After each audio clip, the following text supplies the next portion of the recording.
Here now, former U.S. Ambassador to the United Nations, John Bolton, former Fox News contributor. Good to have you here this evening, sir. Your reaction to your new job? Well, I think I still am a Fox News contributor. No, you're not, apparently. I didn't, well, I haven't started there yet. So that demonstrates, I think, the sort of limbo that, that I'm in, because I didn't really expect an announcement this afternoon. But it's obviously a great honor. It's always an honor to serve our country, and I think particularly in these times internationally, it's a particular honor. So I'm still sort of getting used to it, and I'm sure it'll take a little more getting used to. You were at the White House this afternoon, and the president offered you this position then or before then?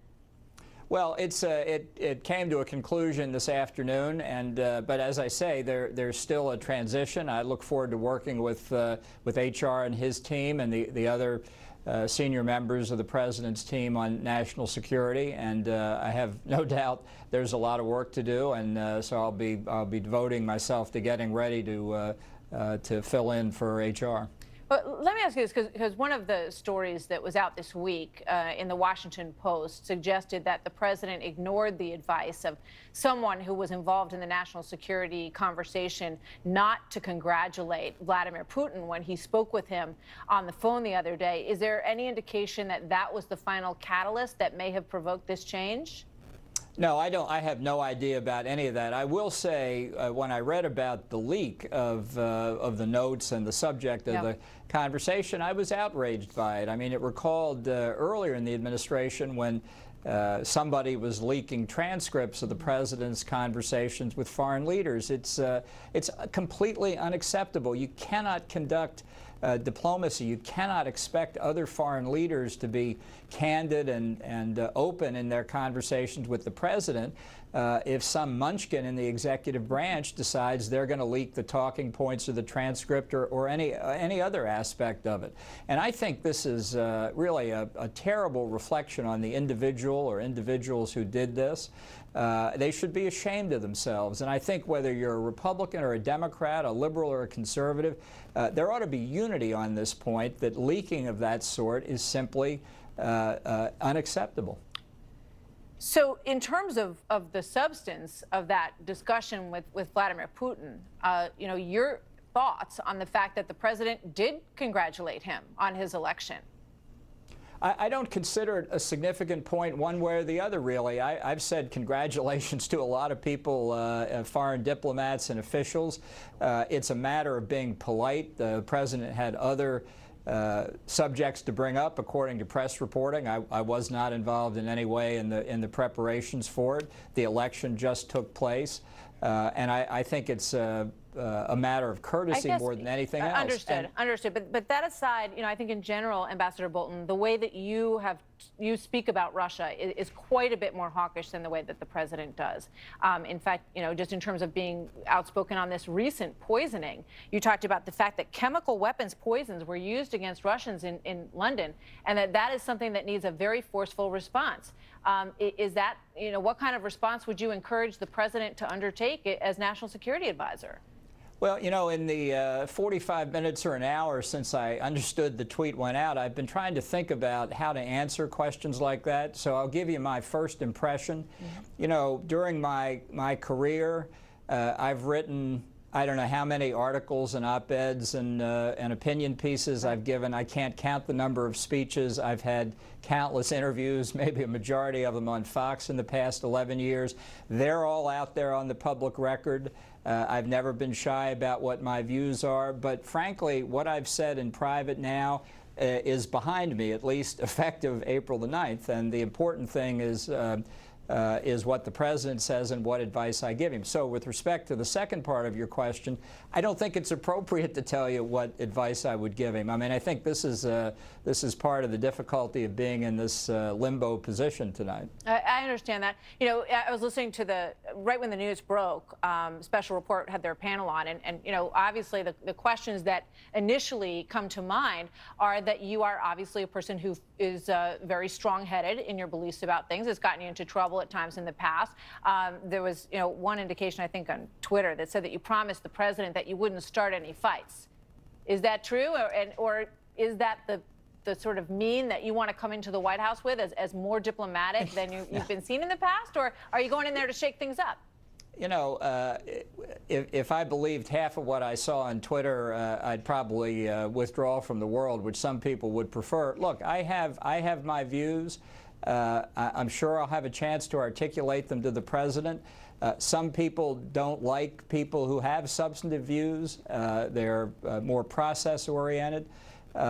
But it's if the government can't have a free interchange of ideas among the president's advisors, then I think the president is not well served. And you know, let me ask you that's a this. view I've had. With regard that's a to view that, I've had throughout government. You know, it seems as though the one person who's sort of left is General Mattis, who believes that the Iran deal should be maintained. You've made it very clear in your writings, in your interviews, that you think that deal is an awful deal that needs to be scrapped. Is he the odd man out now?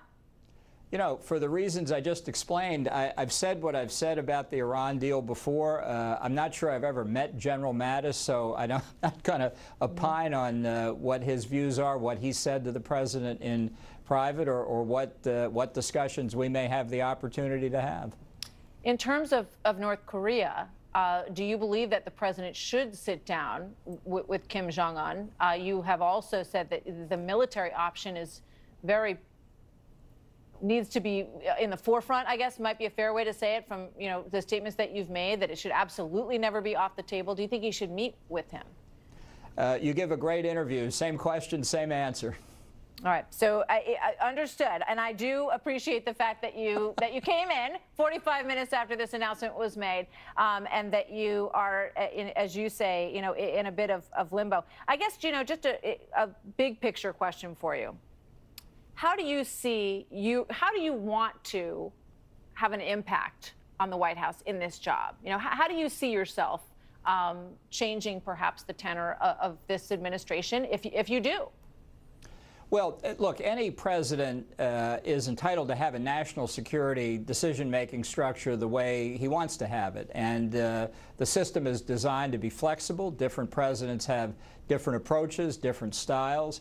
But I think the consensus would be that the National Security Advisor, among whatever other functions he or she might have, has two critical roles. Number one, making sure that the president has the full range of options presented to him to make the decisions that only the president can make, and that the options have to be presented in a way that gives the president the chance to weigh the pluses and minuses of all the options being presented. I think that's key, and I think that is sometimes described as an honest broker role. I think the National Security Advisor, if the president wants to hear his opinion, will give it as well.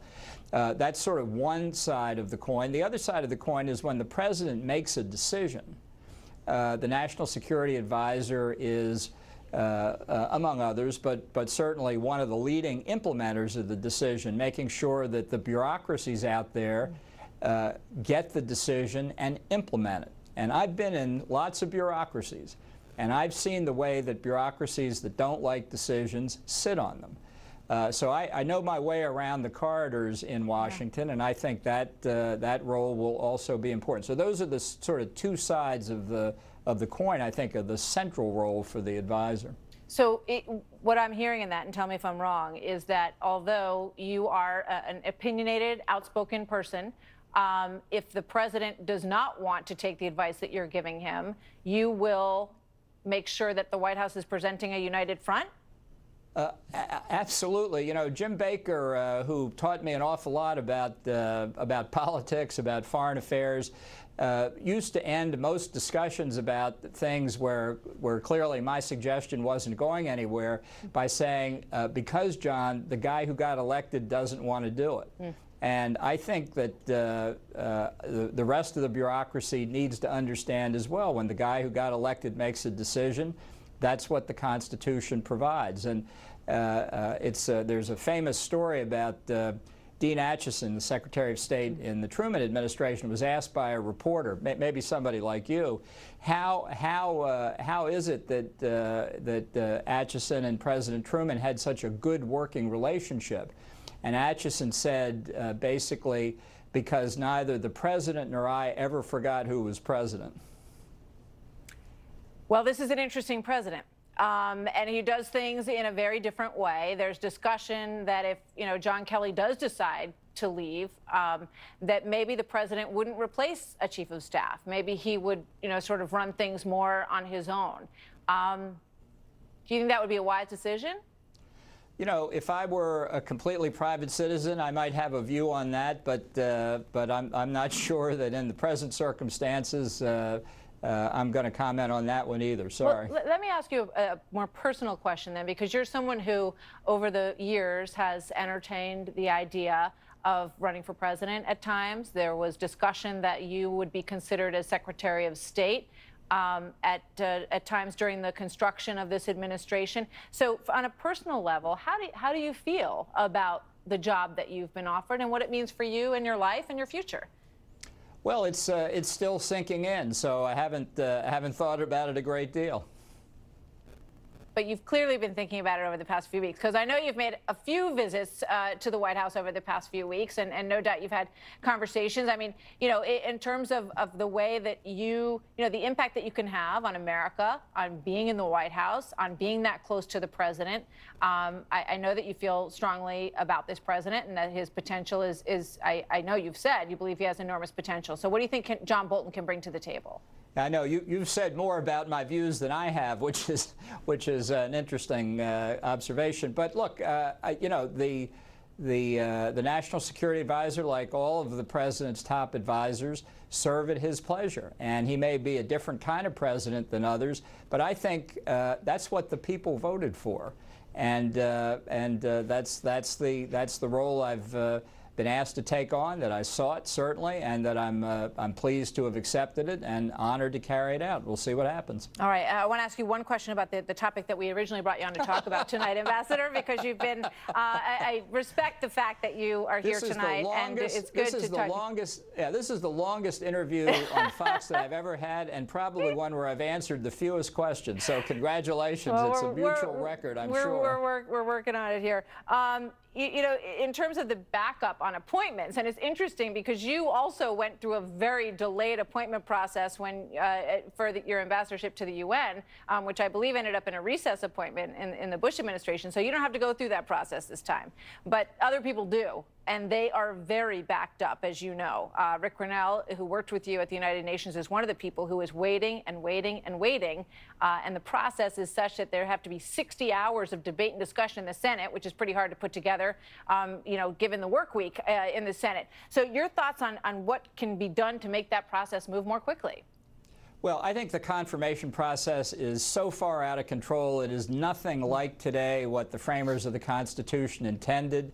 I think the Senate rules are being grotesquely abused, and I think it's just it brings government to a grinding halt. Fundamentally, I think the Senate's role for executive branch nominees, different for judicial nominees because they have life tenure, really is not to be exercised simply because senators of the opposition party disagree with the philosophy of the incumbent president and the people he's trying to put in positions.